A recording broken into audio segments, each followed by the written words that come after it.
Chapter 10. At dawn on the 16th of November, Denisov's squadron, in which Nikolai Rostov served, and which was in Prince Bagration's detachment, moved from the place where it had spent the night, advancing into action as arranged, and after going behind other columns for about a verst, was stopped on the high road. Rostov saw the Cossacks, and then the 1st and 2nd squadrons of hussars, and infantry battalions and artillery pass by and go forward, and then Generals Bagration and Dolgorukov ride past with their adjutants. All the fear before action which he had experienced as previously, all the inner struggle to conquer that fear, all his dreams of distinguishing himself as a true hussar in this battle, had been wasted. Their squadron remained in reserve, and Nikolai Rostov spent that day in a dull and wretched mood. At 9 in the morning he heard firing in front, and shouts of hurrah, and saw wounded being brought back. There were not many of them, and at last he saw how a whole detachment of French cavalry was brought in, convoyed by a sotnia of Cossacks.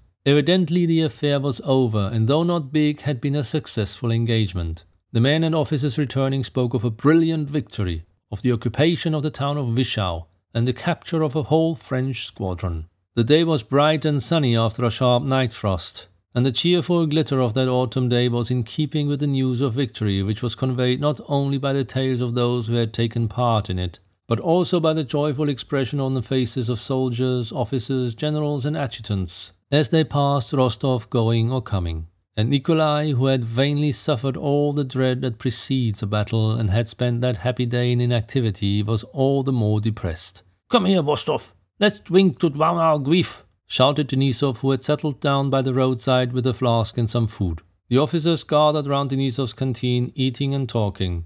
"There, they are bringing another," cried one of the officers, indicating a captive French dragoon who was being brought in on foot by 2 Cossacks. One of them was leading by the bridle a fine large French horse he had taken from the prisoner. "Sell us that horse," Denisov called out to the Cossacks. "If you like, your honor." The officers got up and stood round the Cossacks and their prisoner. The French dragoon was a young Alsatian who spoke French with a German accent. He was breathless with agitation, his face was red, and when he heard some French spoken, he at once began speaking to the officers, addressing first one then another. He said he would not have been taken. He was not at fault but le caporal, who had sent him to seize some horse cloths, though he had told him the Russians were there. And at every word he added, "Mais qu'on ne fasse pas de mal à mon petit cheval," and stroked the animal. It was plain that he did not quite grasp where he was. Now he excused himself for having been taken prisoner, and now, imagining himself before his own officers, insisted on his soldierly discipline and zeal in the service. He brought with him into our rearguard all the freshness of atmosphere of the French army, which was so alien to us.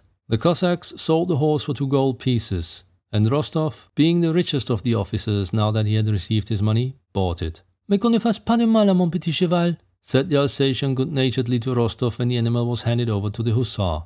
Rostov smilingly reassured the dragoon and gave him money. "Allez, allez," said the Cossack, touching the prisoner's arm to make him go on.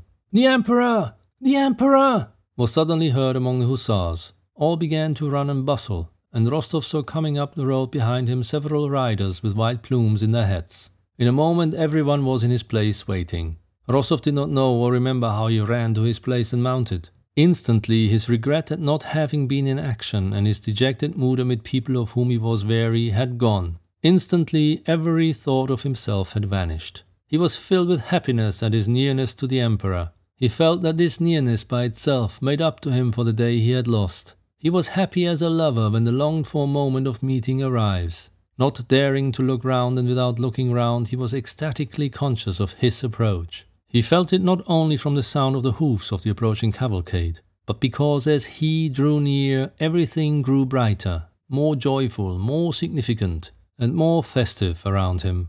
Nearer and nearer to Rostov came that sun, shedding beams of mild and majestic light around, and already he felt himself enveloped in those beams. He heard his voice, that kindly, calm and majestic voice that was yet so simple. And as if in accord with Rostov's feeling, there was a deathly stillness amid which was heard the Emperor's voice.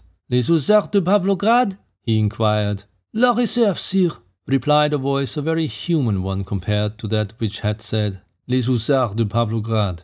The Emperor drew level with Rostov and halted. Alexander's face was even more beautiful than it had been 3 days before at the review. It shone with such gaiety and youth, such innocent youth, that it suggested the liveliness of a 14-year-old boy, and yet it was the face of the majestic emperor. Casually, while surveying the squadron, the emperor's eyes met Rostov's, and rested on them for not more than 2 seconds. Whether or no the emperor understood what was going on in Rostov's soul, it seemed to Rostov that he understood everything. At any rate, his blue eyes gazed for about 2 seconds into Rostov's face. A gentle, mild light poured from them. Then all at once he raised his eyebrows, abruptly touched his horse with his left foot and galloped on. The young emperor could not restrain his wish to be present at the battle, and, in spite of the remonstrances of his courtiers, at 12 o'clock left the 3rd column with which he had been, and galloped towards the vanguard. Before he came up with the hussars, several adjutants met him with news of the successful result of the action.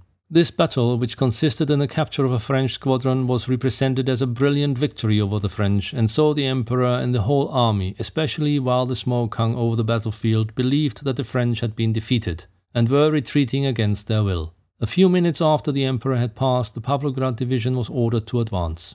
In Wischau itself, a pretty German town, Rostov saw the emperor again. In the marketplace, where there had been some rather heavy firing before the emperor's arrival, lay several killed and wounded soldiers whom there had not been time to move. The emperor, surrounded by a suite of officers and courtiers, was riding a bobtailed chestnut mare, a different one from that which he had ridden at the review, and bending to one side he gracefully held a gold lorgnette to his eyes and looked at a soldier who lay prone, with blood on his uncovered head. The wounded soldier was so dirty, coarse and revolting that his proximity to the emperor shocked Rostov. Rostov saw how the emperor's rather round shoulders shuddered as if a cold shiver had run down them, how his left foot began convulsively tapping the horse's side with a spur, and how the well-trained horse looked round unconcerned and did not stir.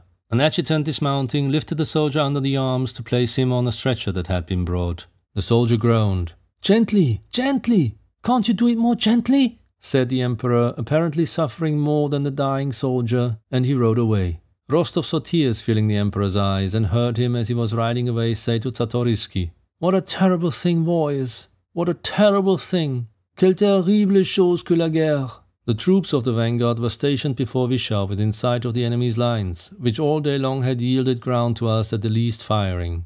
The emperor's gratitude was announced to the vanguard, rewards were promised, and the men received a double ration of vodka. The campfires crackled and the soldiers' songs resounded even more merrily than on the previous night. Denisov celebrated his promotion to the rank of major, and Rostov, who had already drunk enough at the end of the feast, proposed the emperor's health. "Not our sovereign the emperor, as they say at official dinners," said he, "but the health of our sovereign, that good, enchanting and great man.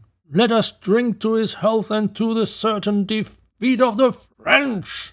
If we fought before," he said, "not letting the French pass as at Schöngraben, what shall we not do now that he's at the front? We will all die for him gladly. Is it not so, gentlemen? Perhaps I'm not saying it right. I have drunk a good deal, but that is how I feel, and so do you too.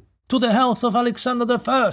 Hurrah! Hurrah!" rang the enthusiastic voices of the officers, and the old cavalry captain Kirsten shouted enthusiastically, and no less sincerely than a 20-year-old Rostov. When the officers had emptied and smashed their glasses, Kirsten filled others, and in shirt sleeves and breeches went glass in hand to the soldiers' bonfires, and with his long grey moustache, his white chest showing from under his open shirt, he stood in a majestic pose in the light of the campfire, waving his uplifted arm. "Lads, here's to our sovereign the emperor, and victory over our enemies! Hurrah!" he exclaimed in his dashing old hussar's baritone.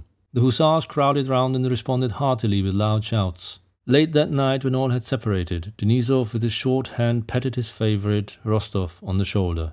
"As there's no one to fall in love with on campaign, he's fallen in love with the Tsar," he said. "Denisov, don't make fun of it," cried Rostov. "It is such a lofty, beautiful feeling, such a—" "I believe it, friend, and I share and approve." "No, you don't understand." And Rostov got up and went wandering among the campfires, dreaming of what happiness it would be to die. Not in saving the emperor's life. He did not even dare to dream of that. But simply to die before his eyes. He really was in love with the Tsar and the glory of the Russian arms and the hope of future triumph. And he was not the only man to experience that feeling during those memorable days preceding the Battle of Austerlitz. 9/10 of the men in the Russian army were then in love, though less ecstatically with that Tsar and the glory of the Russian arms.